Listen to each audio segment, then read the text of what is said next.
بسم اللہ الرحمن الرحیم۔ السلام علیکم ورحمۃ اللہ وبرکاتہ۔ ایک دفعہ کا ذکر ہے کہ حضرت موسیٰ علیہ السلام کو اللہ تعالیٰ نے حکم دیا کہ سمندر کی طرف جاؤ، وہاں 3 کشتیاں ڈوبنے والی ہیں۔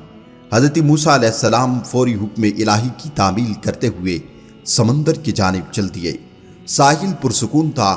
بہت دور سے ایک کشتی آتی ہوئی دکھائی دی جو آہستہ آہستہ ساحل کی طرف بڑھ رہی تھی۔ ابھی وہ کنارے سے کچھ ہی فاصلے پر تھی کہ حضرت موسیٰ علیہ السلام نے آواز دی کہ اے کشتی والو، اللہ کا حکم آنے والا ہے، ہوشیار رہنا۔ انہوں نے جواب دیا کہ آپ جانتے ہیں کہ اللہ کے حکم کو کوئی نہیں ٹال سکتا، ہم تو اس کے بندی ہیں جو حکم الہی کے پابند ہیں۔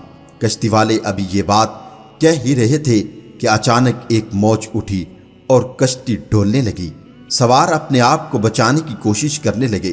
اتنے میں ایک اور زبردست موج آئی اور کشتی کو اپنے ساتھ بہا کر سمندر کی تہ میں لے گئی۔ تھوڑی دیر میں ایک اور کشتی نظر آئی تو حضرت موسیٰ علیہ السلام نے انہیں بھی خبردار کیا اور کہا کہ ذرا محتاط ہو کر آنا۔ انہوں نے بھی پہلے والوں کی طرح جواب دیا، جو کچھ ہونا ہے ہو کر ہی رہے گا، اور کشتی کو کنارے کی طرف لاتے رہے، یہاں تک کہ ساحل کے قریب آتے آتے یہ کشتی بھی ڈوب گئی۔ حضرت موسیٰ علیہ السلام اللہ کی حکمتوں کے بارے میں سوچوں میں پڑ گئے کہ انہیں ایک تیسری کشتی آتی دکھائی دی۔ آپ نے حسب سابق اس کشتی والوں کو بھی نصیحت کی کہ دیکھو، اللہ کا حکم آنے والا ہے، اپنے گناہوں کی معافی مانگتے ہوئے ذرا محتاط ہو کر آؤ۔ انہوں نے جواب میں کہا کہ اے اللہ کے نبی، جس طرح آپ سچے ہیں اسی طرح اللہ کا حکم بھی اٹل ہے، اسے کوئی نہیں بدل سکتا، لیکن اللہ کی رحمت بھی تو ہے، ہم اس کی رحمت سے کیوں مایوس ہوں؟ لہٰذا ہم اللہ کی رحمت پر بھروسہ کر کے آ رہے ہیں، اور وہ اپنی رحمت کے صدقے ہمیں ضرور امن اور سلامتی کے ساتھ کنارے پر پہنچا دے گا۔ کشتی والوں کا یہ جواب سن کر حضرت موسیٰ علیہ السلام خاموش ہو گئے۔ جب کشتی باحفاظت کنارے آ لگی تو اللہ کے پیغمبر سوچنے لگے کہ اللہ تعالیٰ نے 3 کشتیاں ڈوبنے کا فرمایا تھا، 2 تو ڈوب گئی، لیکن تیسری سلامتی کے ساتھ کنارے آ لگی ہے، یہ کیسے بچ گئی؟ ارشاد باری تعالیٰ ہوا کہ اے موسیٰ، آپ نے سنا نہیں کہ تیسری کشتی والوں نے کیا کہا؟